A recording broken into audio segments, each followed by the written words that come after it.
I'm Muslim, Spanish, and Ceuta and Melilla are and will remain part of Spain.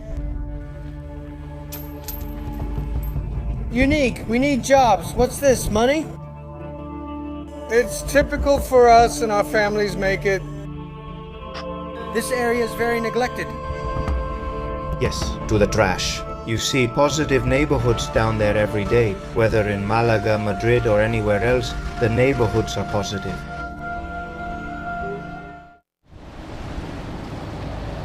I've come all the way to the town of Benzu here, at the northwesternmost point of all Ceuta. Take a look at what you can see from here. What you see back there is the fence that separates Spain from Morocco. And that whole town and this mountain, that's already Morocco. Everything we see there is Morocco. Historically, this town was a place of refuge for both the Punic and Roman civilizations. There was also a lot of activity around here, and many amphorae have been found. On the other side of this mountain is Perejil Islet. I'm sure many of you remember the incident that took place between the Moroccan armed forces and the Spanish armed forces in 2002. For a few days, the Moroccan forces climbed onto the rock, claiming it belonged to Morocco. And when a Spanish patrol arrived to see what they were doing there, they were held at gunpoint and told that this was not Spain, that it was Morocco. Then began a few frantic days in which both Moroccan and Spanish diplomacy had to come to an agreement. In the end, the Spanish forces removed the Moroccan troops after a few days. There were no serious consequences other than the commotion that was created for a few days. But the issue that Ceuta and Melilla were Moroccan territories was brought up again. That is, Morocco left the claim to Ceuta and Melilla hanging, as it considers them its own. That was perhaps the last episode of the many that have confronted, throughout history, the populations of this area and nowadays the Moroccan kingdom against Spain.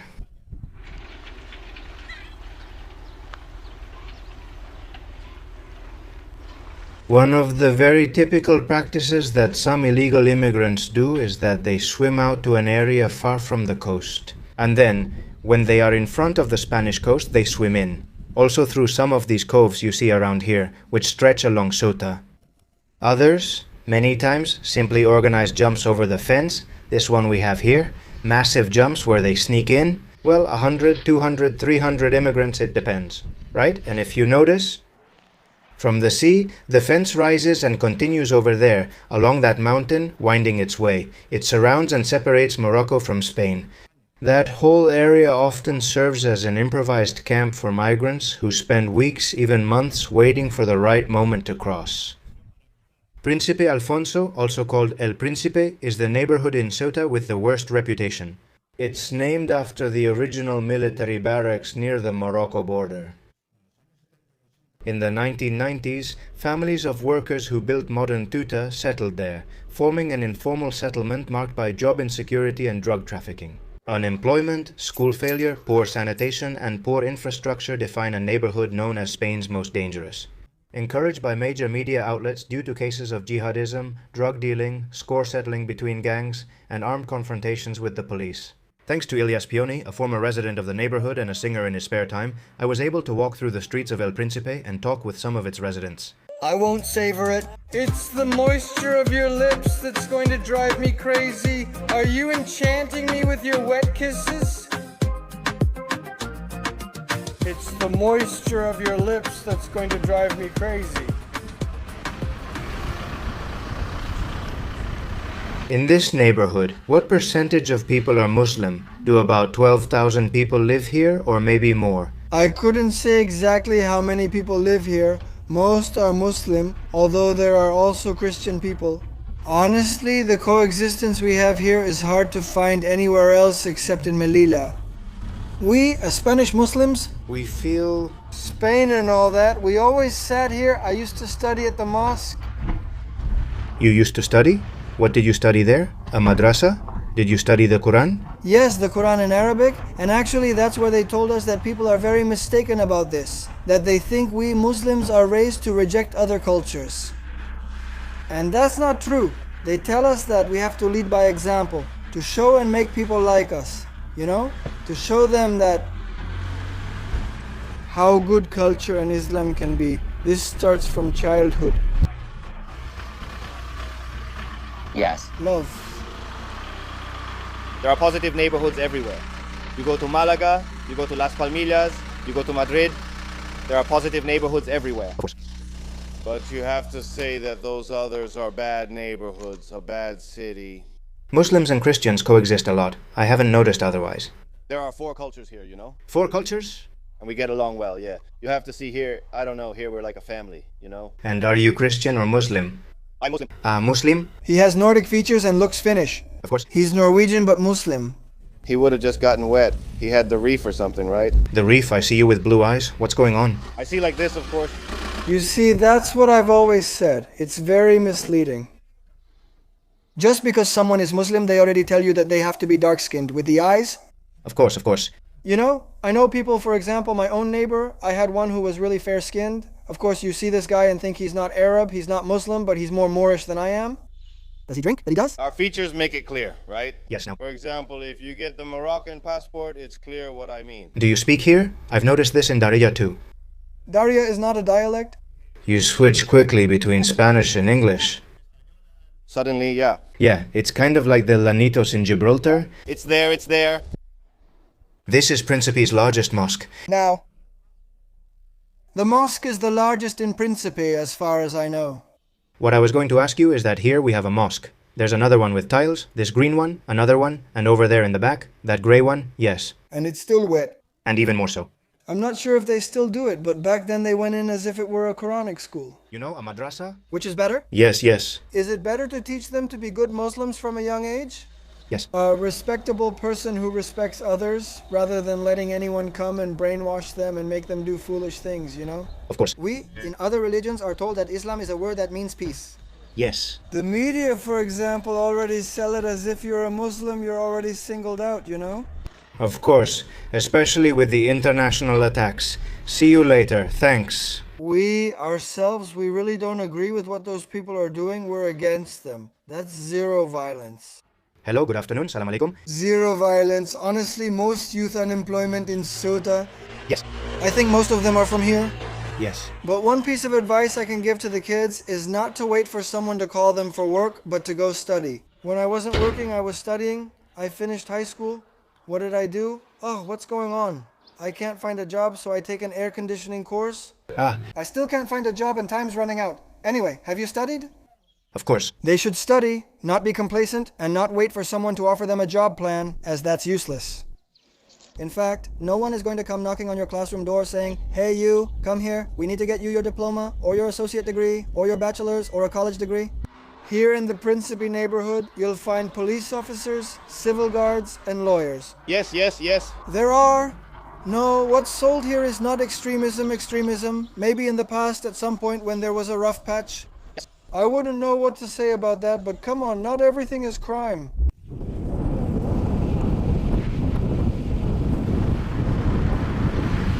You have to indicate the cost, you know? There isn't a 1 liter option. Do you have something good? Let's see. Come in. Come in. Well, I'm going to order something here. Damn. Let's see, thank you. Of course, it's a store, man. Not at all. Well then, that's fine. Come on, one of those. Also coconut here if you want. Like the finger up there, this one. This one, I'll take monkfish. Let's see, let's try the monkfish here at El Príncipe. Yes. No, look, let me explain. Yes, explain to me. You put it like this. You put it like this. Uh-huh. You give it a little touch with your hand? Yeah. You put it like this? What? And you breathe it in? Don't you inhale it? Let's see. Damn, but give me just a little. I'm just as... Yeah, just a little, right? No, it's not going to make you dizzy. Look, I'll give you just a little. Yeah, you are. I've never tried it. I've never tried it, right? Of course, you insert it through both nostrils. If it's your first time, you'll probably sneeze. Okay? And be gentle, not too hard. Right? Yeah. Gently like you. Gently. It's not harmful at all, like tobacco. Wow, it really stings the nose, huh? You just try a little bit there. Yeah. Yeah, and then you swallow it. It doesn't come... What? Huh? Well, Wow, it really is spicy? now let it sit for a bit. My eyes are watering, of course. The first time is normal. It's like eating something spicy, a hot pepper. Wow. Or like this spicy mustard, so it stings your nose. Wow, I can... Eid Mubarak to you. Eid Mubarak, of course. Eid Mubarak. Thank you, it's nothing. We arrived at Ramadan's end. No, thank you. How was yesterday? Yesterday was the celebration. Yesterday was the celebration. How is Ramadan's end experienced here? Very well. Very well, very well. We live very well. Family and relatives are around, including distant ones and neighbors, and we go out with others. We go out into the streets. We don't just stay in these courtyards, for example. Oh, you go to the courtyards? They go to the courtyards. Now, there are people who, for example, have gone to visit family to eat with other relatives who live farther away, you know? Neighbors. Another interesting thing about Muslims is that during celebrations, even if you're at odds with someone, you still greet them and sincerely wish them peace. Of course, of course. It's also a period, it's a month of peace. It's about making peace, of course. Of course, and they tell you that if there's something you have in your heart, forget it and forgive that friend, forgive that family member, or forgive whoever it is. That's what I've said. That's what it's about. That's it. Pasta, seafood. Typical of us, and our families do it. 2 days, 3 days before. Days. 2 days, my neighbor, my cousin gets involved. This and that and a lot. This is for... And they are also bought at bakeries here. At bakeries here. You have many for yourselves. What is this called? Huh? What's its name? The white one? This is pasta, but this is called, we call it gribilla. Gribilla. Gribilla and helva. Gribilla and helva. Helva is like helva. Helva. It's like saying a sweet helva. Helva. Let's try it. Helva and gribilla. And gribilla. Gribilla. Gribilla. Let's try it to your health. The helva, I haven't mentioned it. What is helva like? The helva. Well, to you all here in El Príncipe. A typical pastry for the celebration, a pastry from our festival. Typical is a good man. I can't talk in peace. Calm down. It's like a polvoron, if I'm not mistaken. It was like a polvoron stuck in my mouth. No. This is delicious, and the juice is great too.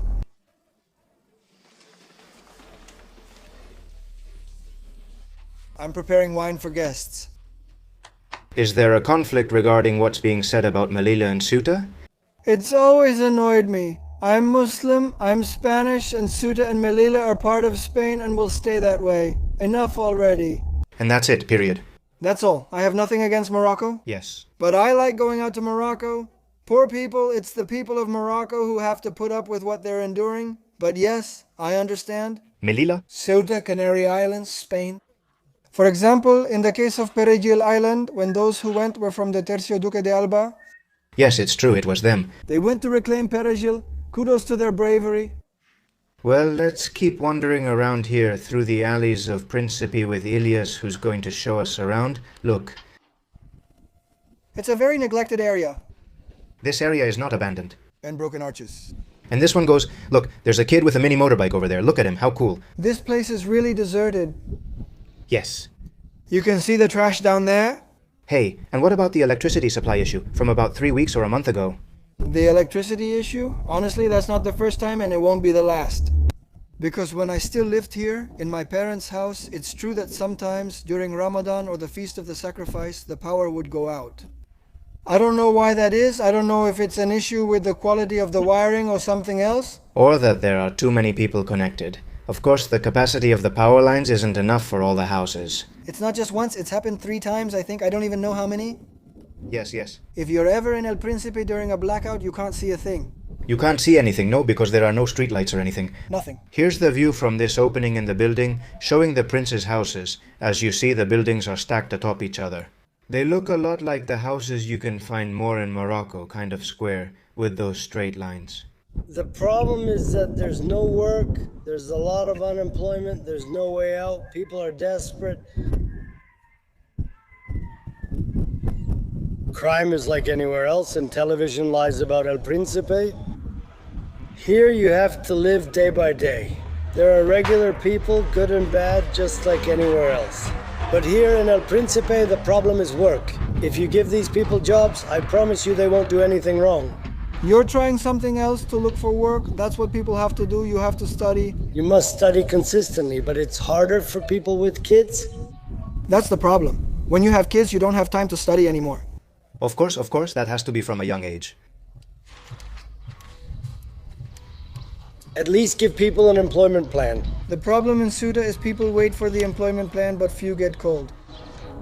My advice, as my own advice, is what I said before. If they call you to work now and you waste your life, don't call me later because I don't have a job. If you want, you can. You come out here and you see the examples, everyone smoking joints, everyone.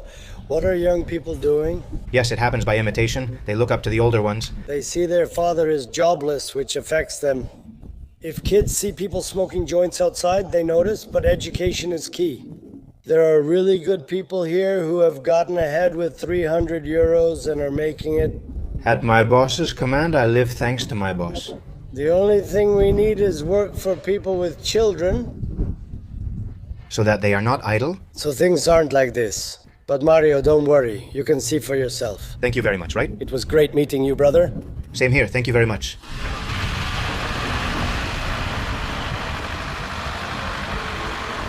Does the procession start from here? Who leads it? Do those people take it out or what? The people from the neighborhood? From here? No. The people from the neighborhood? Let's say the neighbors usually give him support, you know? Because many times the neighbors themselves from time to time would put on a vest and join the procession. To say that we Muslims are here, Yes. like, you know, showing support, Yes, support, exactly. so that nothing stupid happens and so they know nothing's gonna happen, that we're there with them. Let them display the image of Christ in the center of Príncipe's Muslim neighborhood. There's no issue. That's right. There's never been a problem with the Christ or bringing him out. It's respected and people come from Ceuta and beyond. Yes. Do you know what's good? And that says a lot about the coexistence between religions here. Even though many try to break it, coexistence always wins. Yes.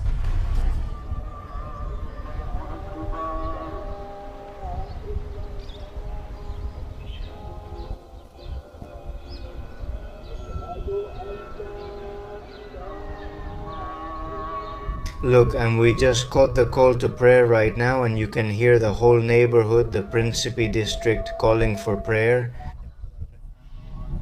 Is the Imam also Spanish? Most of them usually come from Morocco, honestly. That's what I understand. I don't know what else to say. There must be some from Ceuta. There must be some from Ceuta, okay? The truth is, the speeches aren't bad or extremist. Of course. And if the neighborhood were as bad as people say, there wouldn't be a church that today holds a procession from Príncipe. Yes.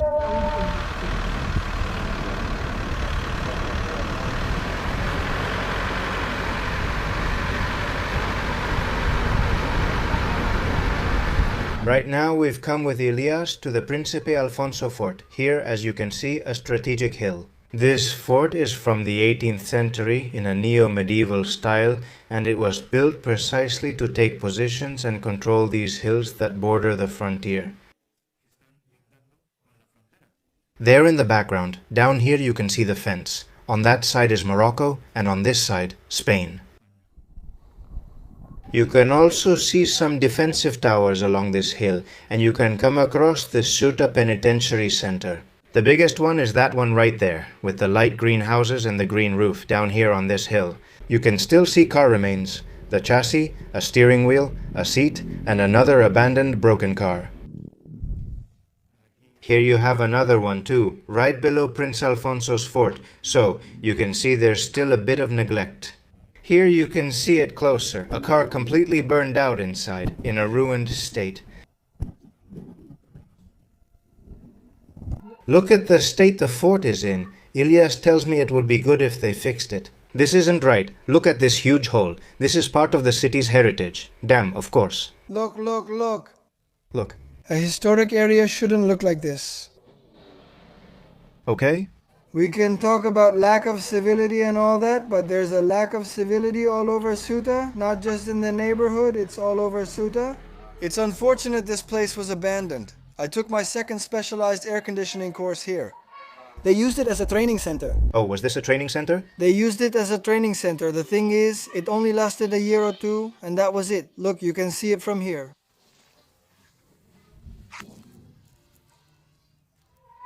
With so many unemployed, why not hire them to fix this?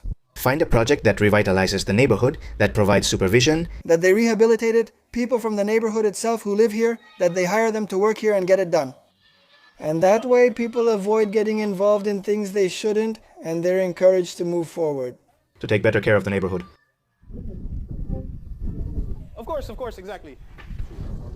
Adjacent to the Príncipe neighborhood is the well-known Tarajal industrial area, historically a hub for trade. The corridors once bustled with porters crossing daily, but Morocco's unilateral border closure since 2020 remains in effect. The industrial area no longer has its former hustle and bustle. Most businesses in Ceuta have closed, and it is sometimes used to shelter immigrants and minors who cross illegally. On the Spanish side, everything has been prepared to resume pedestrian and goods flow since the 2022 agreement with Morocco. But from Rabat, they still haven't kept their word about resuming it, citing technical excuses. So, what is the situation now? They've closed quite a lot, and there are even people who are renting out or selling their warehouses. This industrial area is known as the warehouses, where the Tarajal is used. The warehouses. The little car over there, a high-end one, a Lamborghini Gallardo, I don't get it. You can see most, except a few. That's how it used to be. Of course. It used to be really crowded. You can see some abandoned areas, but a few shops remain open. This is the border. And this is already the Border? Look, wow. The Great Wall is in Morocco. A while ago, the porters used to come down here, pick up the packages and throw them. This used to be a wire fence. You could see Morocco. Wow, they used to throw the packages. They used to illegally throw packages. They used to just throw them over the border instead of carrying them.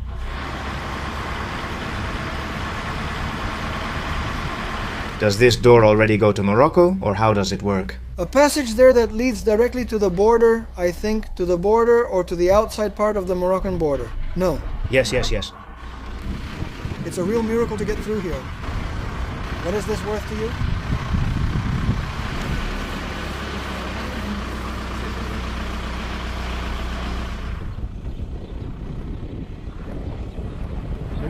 Here, many times they usually come in through the Espigon or Benzu. Usually young Moroccans come in and most of them end up dying. Damn, yeah. Recently, many bodies were found in La Ribera. Later, a boy's body was discovered in Benzu Fuente Caballo, you know? And when the border was invaded, it was incredible. You couldn't even see the water because of all the people who had come in. Really? The army had to come to help the civil guard. Here, well, the national television was trying to show only what they wanted. Yes, of course. Honestly, it was a mess and all of Ceuta's neighborhoods were packed. That's the gate Elias is talking about. There it is, right? The one for crossing, yes, the long one. That's Spain. Yes. They say they brought in buses to pressure Europe, right? I know people from there who have told me that happened. Yes. That it happened, damn. And now, how is the migration situation lately in the last few months?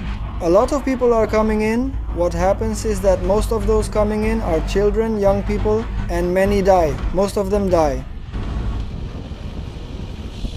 Look, there's a goat here. Wait, stop a second. Look, some improvised neighbors from Príncipe too. The goat, man. I trust goats more than people. And these are people who have their farm here, right? And they leave them. They belong to a neighbor with livestock. For me, it was over there. There it is, yes. There's something curious. These goats always cross at a crosswalk. Learn from the goats. Cross at crosswalks, not in the middle of the road. You're right, Elias. They're using the crosswalk. Man. These are the little houses they just told us about. The first little houses here in El Príncipe, or some of the first. Come on, they were built over 100 years ago. Just so you get an idea, this is what the hallways, the little streets look like. Don't tell me this old city doesn't have a Moorish touch like Elias says. Now this is about as close as it gets to a favela. No, I mean in terms of construction, hallways and so on, because, take a look, pretty much everything here is like this.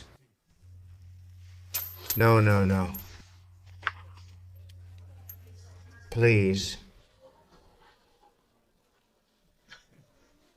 No littering.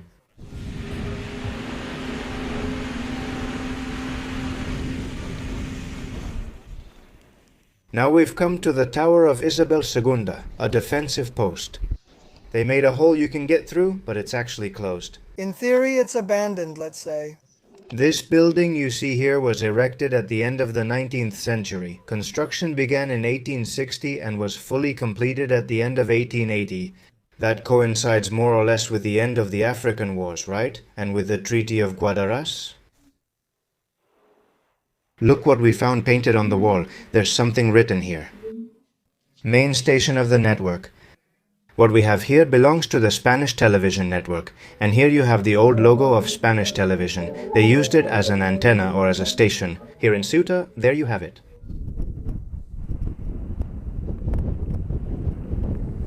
Look. Look.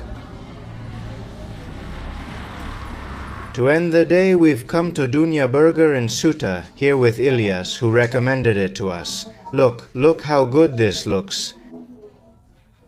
Here you go. These are the chicken hearts, which are typical from here, and different types of skewers. Chicken skewer. Chicken skewer. Steak skewer. Grilled and lemon chicken with seasoning. Breaded lemon with seasoning. Breaded with shrimp and cheese. Breaded with shrimp and cheese. Here you have salads, not Russian, and various types of crab. Very tasty. Now that you're from Russia, that's not Russian salad. The typical Russian salad is different. Yes, they eat it, but it's a bit different. And the chicken hearts? They also come in a sandwich. Yeah, how do you usually eat them? Campero sandwich? The Campero is bigger. No, it's bigger, it's rounder. Yes, in a sandwich. It's my first time trying it. Do you want it whole? Yes, whole, please. Let's try something typical from here, from Ceuta. How much is it? Just out of curiosity, the sandwich? Well, let's see. The lemon steak sandwich I have is $3.80, the hearts is €3, and the Campero is $4.80. Great prices. Better than Madrid. This is the Campero chicken. Also Hamburger. Ground beef hamburger. And this is lemon chicken fillet. Yes, with egg and cheese. And everything with egg, cheese, and here are the chicken hearts. I'm going to try something typical from Ceuta. So, cheers to you, to your health. The hearts are good. Damn. With the sauce, it's like grilled meat. Chewy, tender, right? That's it. Look, everything to your liking. It has its lettuce, its tomato. They serve it to you. And what's this with? Not onion, but a little onion, yes. It's pretty complete, but it's very tasty. Do the hearts taste good? No? Yes, but it doesn't feel like it's heart. Uh-huh. This isn't how they make it out to be. In Morocco, too, it's not really how they make it out to be. Same in Morocco. Many people don't wear it. Morocco has everything, including bikinis and more. No, it's not like the media says she's not oppressed. It's the same. Haven't you seen? Yes, you can walk around peacefully, as you've seen yourself. Yes. Women are free, as they should be. They are free. No one tells them what to wear or steps on them. They choose their own clothes. But it's not by imposition, because we've seen that there aren't many. The young girls, the older women, I think none of the ones we've seen were wearing it.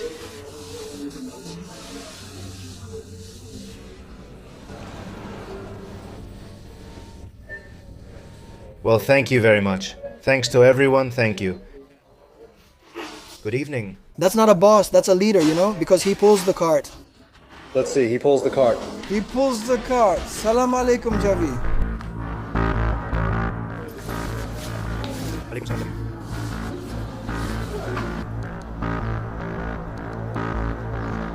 He works here, yes. From here. Here. Nice to meet you. Victor, yes, I'm Spanish. Scrap. Ah, this is Scrap, right? How's Spain? Good. I'll pay, don't worry. No. Work. Work? No, this little one? Please, you do it. What's this about power, my friend? These are the typical anchovies you can find in Spain, coated with flour and egg.